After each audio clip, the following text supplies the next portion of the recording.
完成しました。い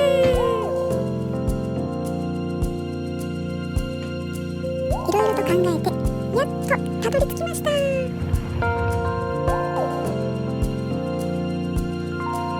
底板も出し入れできるのでとっても便利です。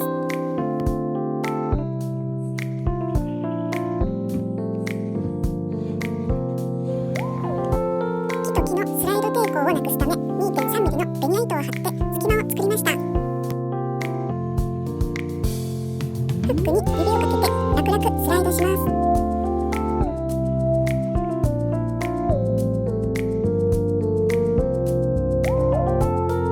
こんな感じに浮いています。動かして外に出せるので、これで課題となっていたこともクリアしました。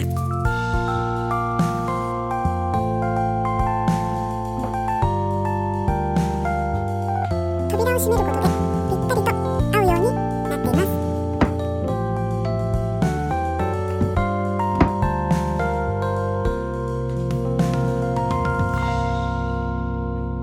こんな感じ。動かしやすくていい感じです。皆様のおすすめの観葉植物とかありましたらコメント欄で教えてくださいね。お待ちしてます。この動画が少しでもいいと思った方は見逃さないようにチャンネル登録とグッドボタンで応援よろしくお願いします。次回配信を